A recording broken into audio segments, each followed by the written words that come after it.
A Tale of Two Cities by Charles Dickens, Book the Second, The Golden Thread, Chapter 9, The Gorgon's Head. It was a heavy mass of building, that chateau of Monsieur the Marquis,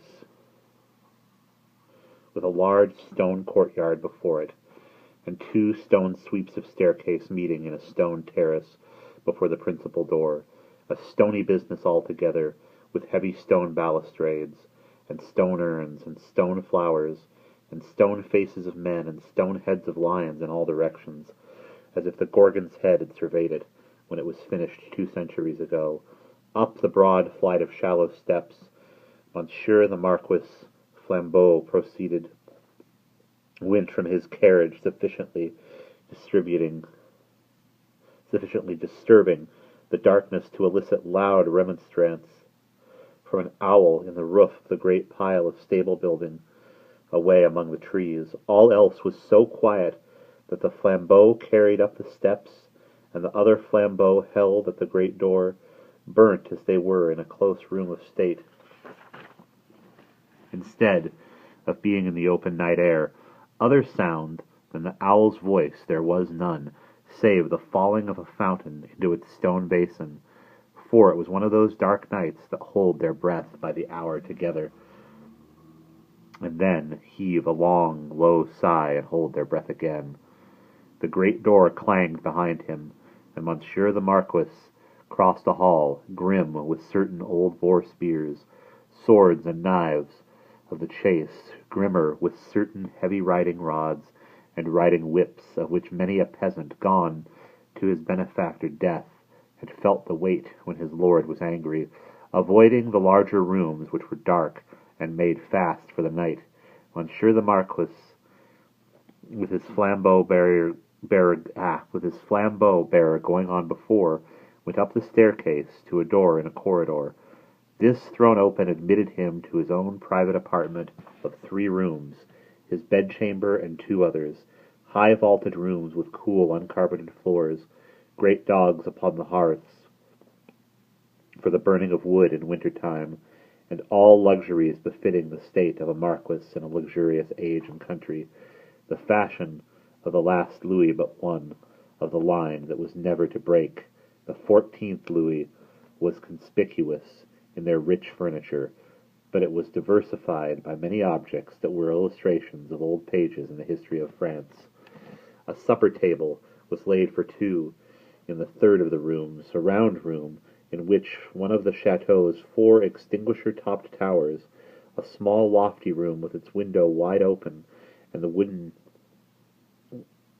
Genoese blinds closed, so that the dark night only showed in slight horizontal lines of black alternating with their broad lines of stone color. "My nephew," said the Marquis, glancing at the supper preparation. "They said he has not arrived." Nor was he, but he had been expected with Monseigneur. "Ah, it is not possible he will arrive tonight. Nevertheless, leave the table as it is. I shall be ready in a quarter of an hour." In a quarter of an hour, Monseigneur was ready, and sat down alone to his sumptuous and choice supper. His chair was opposite to the window, and he had taken his soup, and was raising his glass of Bordeaux to his lips when he put it down. "What is that?" he calmly asked, looking with attention at the horizontal lines of black and stone color. "Monseigneur, that? Outside the blinds. Open the blinds." It was done. "Well?" "Monseigneur, it is nothing. The trees and the night are all that are here." The servant who spoke had thrown the blinds wide, had looked out into the vacant darkness, and stood, with that blank behind him, looking round for instructions. "Good," said the imperturbable master. "Close them again." That was done too, and the Marquis went on with his supper. He was halfway through it when he again stopped with his glass in his hand. Hearing the sound of wheels, it came too briskly, and came up to the front of the chateau. "Ask who has arrived." It was the nephew of Monseigneur. He had been some few leagues behind Monseigneur early in the afternoon. He had diminished the distance rapidly, but not so rapidly as to come with Monseigneur on the road. He had heard Monseigneur at the posting-houses as being before him. He was to be told, said Monsignor, that supper awaited him then and there, and that he was prayed to come to it. In a little while he came. He had been known in England as Charles Darnay. Monsignor received him in a courtly manner, but they did not shake hands. "You left Paris yesterday, sir?" he said to the Monsignor, as he took his seat at the table. "Yesterday, and you?" "I come direct." "From London?" "Yes." "You have been a long time coming," said the Marquis with a smile. "On the contrary, I come direct." "Pardon me, I mean not a long time on the journey, a long time intending the journey." "I have been detained by," the nephew stopped a moment in his answer, "various business, without a doubt," said the polished uncle. So long as the servant was present, no other word passed between them. When coffee had been served and they were alone together, the nephew, looking at the uncle and meeting the eyes of the face that was like a fine mask, opened a conversation. "I have come back, sir, as you anticipate, pursuing the object that took me away. It carried me into great and unexpected peril, but it is a sacred object, and it has carried me to death. And if it had carried me to death, I hope it would have sustained me." "Not to death," said the uncle. "It is not necessary to say to death." "I doubt, sir," returned the nephew, "whether, if it had carried me to the utmost brink of death, you would have cared to stop me there." The deepened marks in the nose, and the lengthening of the fine straight lines in the cruel face, looked ominous as to that. The uncle made a graceful gesture of protest, which was so clearly a slight form of good breeding that it was not reassuring. "Indeed, sir," pursued the nephew, "for anything I know you may have expressly worked to give a more suspicious appearance to the suspicious circumstances that surrounded me." "No, no, no," said the uncle pleasantly. "But however that may be," resumed the nephew, glancing at him with deep distrust, "I know that your diplomacy would stop me by any means, and you would know no scruple as to means." "My friend, I told you so," said the uncle with a fine pulsation in the two marks. "Do me the favor to recall that I told you so long ago." "I recall it." "Thank you," said the Marquis, very sweetly indeed. His tone lingered in the air, almost like the tone of a musical instrument. "In effect, sir," pursued the nephew, "I believe it to be at once your bad fortune and my good fortune that has kept me out of prison in France here." "I do not quite understand," returned the uncle, sipping his coffee. "Dare I ask you to explain?" "I believe that if you were not in disgrace with the court, and had not been overshadowed by that cloud for years past, a letter de cachet would have sent me to some fortress indefinitely." "It is possible," said the uncle with great calmness.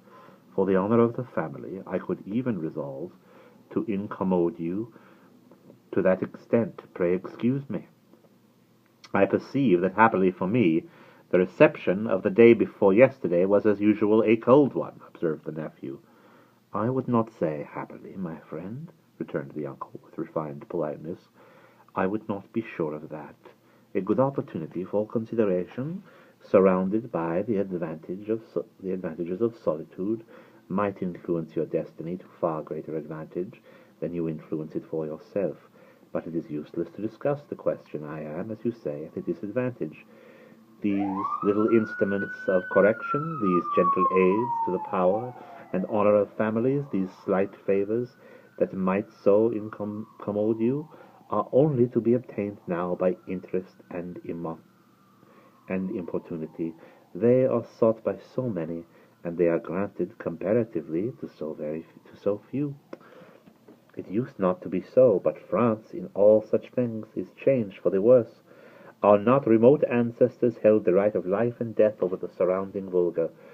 From this room many such dogs have been taken out to be hanged. In the next room, my bedroom, one fellow, to our knowledge, was poignarded on the spot for professing some insolent delicacy respecting his daughter.